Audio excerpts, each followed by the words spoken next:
It was a gift, left on my doorstep without a note. It's just a small brass lantern, cool to the touch, its glass panes cloudy with age. That first night, I lit it out of curiosity. The wick caught with a soft whoosh, and the flame didn't flicker. It burned with a strange, steady stillness. As the light spilled into the room, I saw it happen. The long shadow stretching from the leg of my chair seemed to recoil, to shrink, pulled towards the lantern until it vanished completely. I blew out the flame, my heart thudding. When I lit it again, the same thing happened. The shadow of the coat rack by the door thinned and disappeared into the light. It wasn't just displacing the darkness, it was consuming it. The following day, I took it with me. Walking down an empty alleyway, the midday sun cast sharp, dark shapes on the brick walls. I lit the lantern. The shadows nearest to me dissolved, leaving the bricks looking flat, unnaturally bright in the narrow space. I started to wonder, where did they go? What was fueling this quiet, hungry flame? Was it the wax? There was no wax. The flame seemed to spring from the metal base itself. I held it up, and the shadow of my own hand was devoured by the light. A cold knot formed in my stomach. This felt wrong. This felt dangerous. Why was I carrying something that could eat the world's darkness? That night, I couldn't sleep. The house felt different, emptier. The familiar shapes and shades of night were gone from my room because the lantern sat on my nightstand, silently burning. I kept thinking about the shadows. Were they just an absence of light, or were they something more, something tangible that this lantern could feed on? I tried to tell myself it was a trick of the light, an optical illusion, but I knew it wasn't. The emptiness was real. It felt like a piece of the world had been erased. I decided I had to test it further, somewhere truly dark, somewhere with old, deep shadows. The attic was the perfect place. It had been sealed for years, a space thick with dust and forgotten things. Armed with the lantern, I pulled down the rickety ladder and climbed into the oppressive darkness. The air was heavy. Still, I lit the wick. The flame ignited, and the effect was immediate and dramatic. It was like dropping a stone into a black pool.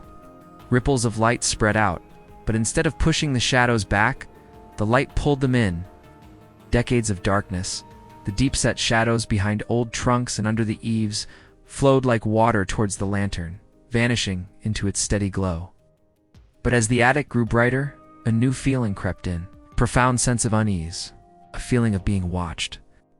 With the attic now strangely uniformly lit, I saw there was nothing there but old furniture and boxes. Yet, the feeling of a presence remained. It wasn't in the corners anymore, because there were no corners to hide in.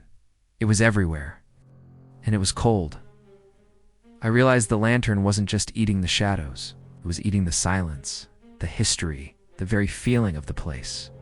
I started to feel a growing dread, a primal fear that I couldn't explain. The lantern flame seemed to burn a little brighter now, a little taller. Was it my imagination, or was it reacting to me? I hurried down from the attic, my hands trembling as I closed the hatch. I left the lantern on the kitchen table, wanting it as far from me as possible. But even from the other room, I could feel its presence. The house was too bright, too stark. There were no soft edges, no gentle gradients of shade. It felt sterile, unreal. My own shadow was gone. When I stood near the lantern, I cast no shade at all. It was as if I was becoming transparent. This object, which I first thought was a protector from the dark, was actually stealing something fundamental. But what? And why did I feel so afraid? That night I walked outside, lantern in hand. The street was bathed in the pale glow of the moon. Streetlights cast long, distorted shadows from trees and parked cars. I held up the lantern, and the street became a landscape of impossible brightness. Car's shadow, long and dark, was swallowed in an instant. The shadow of a towering oak tree withered and vanished. But the fear I felt was growing, becoming a physical thing, a tightness in my chest. The lantern's flames surged, the brass housing growing warm in my hand. It was getting stronger, but it dawned on me. The more afraid I became, the more powerful its light grew. I stood there on that unnaturally bright street, the moon looking pale and weak by comparison. The lantern wasn't just feeding on shadows. That was just a consequence, a side effect. Its real food, its true source of power, was something else, something from within me. I thought back to the beginning, the the creepy attic, the empty alley. I'd been afraid in those places. My fear had been the fuel. The lantern didn't come to protect me from the dark. It came to feed on my terror of it. It had been making the world clearer, brighter, only to isolate me, to corner me, to make my fear more concentrated. Looked down at the object in my hand. The flame was now burning with an intensity that was almost blinding. It pulsed, in time with my frantic heartbeat. It wasn't a guardian. It was a parasite. It had found a perfect host in me. The gift on my doorstep wasn't a gift at all. It was a trap. Promised to banish the darkness outside, but all it did was cultivate the darkness within. It fed on my anxiety, my dread, my panic. And as I stood there, paralyzed by this horrible revelation, I realized the most terrifying thing of all. I was the one keeping it lit. The lantern grew brighter and brighter, hotter and hotter. It was thriving. It was a mirror reflecting not light, but my own inner turmoil. It absorbed shadows, yes, but only because shadows are where fear is born.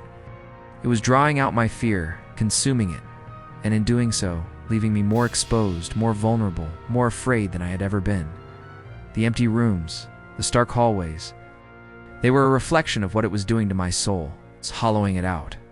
I was holding a beautiful brass cage, and my own fear was the bird trapped inside, singing to make its prison stronger. And I didn't know how to make it stop.